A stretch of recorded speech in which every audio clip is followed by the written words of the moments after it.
আসসালামু আলাইকুম। Hello everyone, Shiuli's family থেকে আপনাদের শিউলি আপু আবারও চলে এসছে। আমার বরাবরের মতো দেশি যেই সব জিনিস আছে না, সেই সব জিনিস আমার খেতে খুব পছন্দ, খুব ভালো লাগে।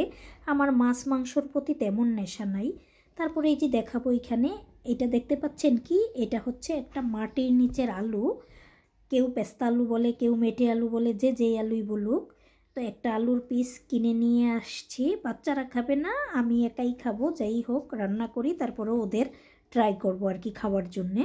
এখন এই আলুটাকে আমি কেটে নিব। তারপরে এই যে দেখেন, বটি নিয়ে নিলাম। আর আজকে নিচে বসেই কাটাকাটি করতেছি, যেহেতু এখানে বসে আমি শাকও কেটে নিছি, তাই এইখানেই আবার কাটাকাটি করে নিতেছি আর কি। এখন আলুটাকে ছিলে নিব। এত সুন্দর ছিলা হয়ে যাচ্ছে, দেখতেই পাচ্ছেন ভিতরের আবরণটা একটু লাল লাল বোঝা যাচ্ছে। আর এই আলুগুলো কিন্তু কয়েক ধরনের থাকে।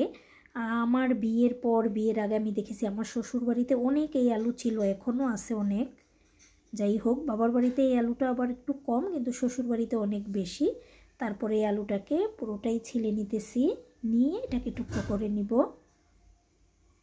এই যে দেখতে পাচ্ছেন, আছে না, আমার মাছের প্রতি কিন্তু নেশা খুব কম। আমার এই সবজি দেন, ডাল দেন, শাক দেন, ভর্তা দেন, খেতে পারবো। কিন্তু মাছ বলতে আমি কয়েকটা হাতে গোনা মাছ খাই, সব মাছ খাই না মাছের প্রতি, সেজন্য আমার অত নেশাও নাই। বাচ্চাদের জন্য মাছ রান্না করতে হয় বা কেউ আসলে রান্না করি, কিন্তু আমি মাছের প্রতি অত দুর্বল না। তারপরে এই যে দেখেন, এখন টুকরো করে নিতেছি। এটাকে কয়েকটা টুকরো করে তারপরে একটু ছোট ছোট টুকরো করে নিব আর কি। তো কাটতেও কিন্তু খুব মজা পাচ্ছি, দেখতেই পাচ্ছেন একটু পিছলে পিছলে ভাব। আর এটাকে হচ্ছে আমি 15-20 মিনিটের মতো সামান্য একটু হলুদ আর লবণ দিয়ে মেখে রাখছিলাম। আর এখন পানি দিয়ে একদম খলখলিয়ে ধুয়ে নিব। তারপরে যেই কচুর মতো আঠালো ভাবটা, সেই ভাবটা চলে যাবে আর কি। একদম সম্পূর্ণ এটা আলু যেরকম সেরকমই হবে, কিন্তু খেতে খুব সুস্বাদু। যারা খেয়েছেন তারা নিশ্চয়ই চিনতেছেনও, বা মজাটা কি সেটাও বুঝতে পারতেছেন। তারপরে এই যে দেখেন, একদম খলখলিয়ে পানি দিয়ে জালির ভিতরে করে ধুয়ে নিতেছি। একদম অল্প সময়ের মধ্যেই কিন্তু সুন্দর ধোয়া হয়ে যাবে। আর সামান্য একটু হলুদ দিলে কি হয়, কালারটা কালচে কালার হয় না, আর লবণটা দিলে কষটা উঠে যায়। তারপরে এখানে মাছেলে আবার চাও খেয়ে নিলাম। আর এখন কড়াই বসিয়ে দিলাম। তো খুব তাড়াতাড়ি রান্নাটা শেষ করতে হবে, ছেলের পরীক্ষা, ওকে নিয়ে আবার স্কুলে যেতে হবে। কড়াইতে তেল দিয়ে দিলাম, আর এখন দিয়ে দিব পেঁয়াজ কুচি। তো ছেলে কিন্তু ওই পাশে দেখা যায় যে সব কিছু ওর গুছিয়ে নিতেছে, আর আমি হচ্ছে তাড়াতাড়ি করে তরকারিটা বসিয়ে দিতেছি। তরকারিটা হলেই রেডি হয়ে ওকে নিয়ে চলে যাব। তারপরে এই যে দেখেন, পেঁয়াজ কুচি দিয়ে দিলাম। আর সেই ফাঁকে কিন্তু অন্য চুলায় আমি কুকারে ভাত রান্না করে নিছি, অন্য তরকারি রান্না করে নিছি ছেলেদের জন্য, ছেলেরা যেহেতু এই তরকারিটা খাবে না। তারপরে এই যে পেঁয়াজটা তেলের মধ্যে গরম হয়ে গেছে। তারপরে দেখেন এখানে আরও কি কি দিব। আর এটা আমার শ্বশুর শাশুড়ির, শ্বশুরবাড়ির সবারই খুব পছন্দের একটা সবজি বলতে পারেন। এই যে পেঁয়াজটা একটু হালকা বাদামি কালার হয়ে আসছে, আর এখন নেড়ে চেড়ে আমি এটার মধ্যে সব ধরনের মশলা অ্যাড করে নিব আর কি। এই যে দেখতে পাচ্ছেন, পেঁয়াজটা বাদামি কালার হয়ে গেছে।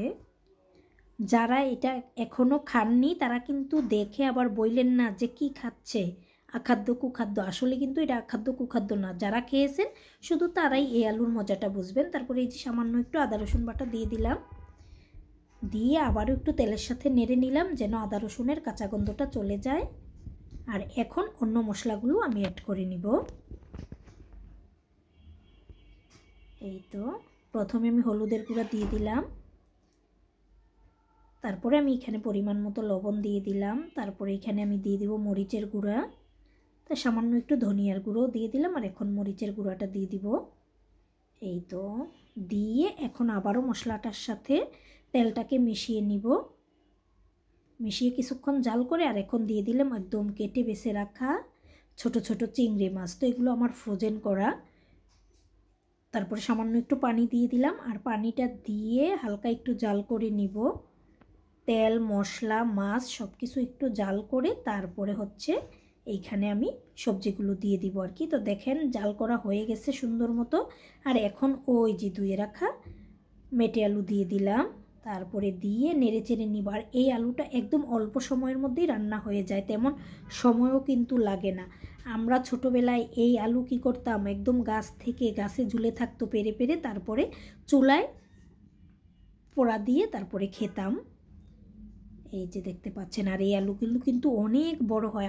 আমার বিয়ের পর আমার শ্বশুরকে দেখতাম, আমার শাশুড়িকে দেখতাম এই আলু যখন লাগাইতো এই আলু বড় আলু হইতো, আলুটা উঠাইয়া তারপরে ওই গর্তের মধ্যে আবার যারা লাকড়িতে রান্না করে ছাই আছে না, সেই ছাই আবার ওই গর্তের মধ্যে অনেক করে দিত, গোবরের সার দিত, দিয়ে আবার এই আলুর যেই শিকড়টা থাকতো সেই শিকড়টা আবার লাগিয়ে রাখতো।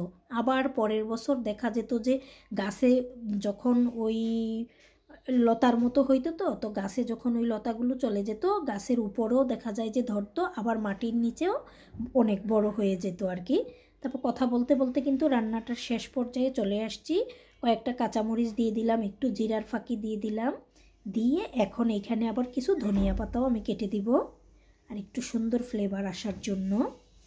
এখনই কিন্তু মাশাআল্লাহ খুব সুন্দর একটা ফ্লেভার আসতেছে। আর আলুটা এত সফট সিদ্ধ হয়েছে, মানে একদম মনে হয় যেন গলে যাবে কচুরমুখির মতো সেরকম। তারপরে যে ধনিয়া পাতা কেটে দিয়ে দিলাম, নাড়াচাড়া দিয়ে আর 1-2 মিনিট জাল করে তারপরেই কিন্তু তুলে ফেলবো।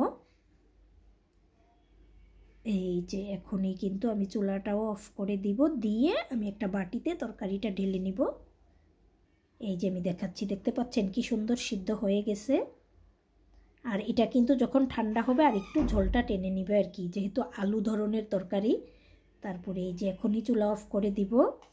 এই যে চুলা অফ করে দিয়ে আমি একটা বাটিতে ঢেলে নিলাম। তো আজকের এই মেটে আলু রান্না করা কেমন হয়েছে গরু চিংড়ি দিয়ে, যাদের যাদের পছন্দ তারা কমেন্ট করে জানাবেন। বেশি বেশি লাইক কমেন্ট শেয়ার দিবেন, শিউলিস ফ্যামিলির সাথে থাকবেন। যারা ফুল ভিডিওটা ফুল ওয়াচ করে দিয়েছেন তাদেরকে অসংখ্য ধন্যবাদ। আসসালামু আলাইকুম, আল্লাহ হাফেজ।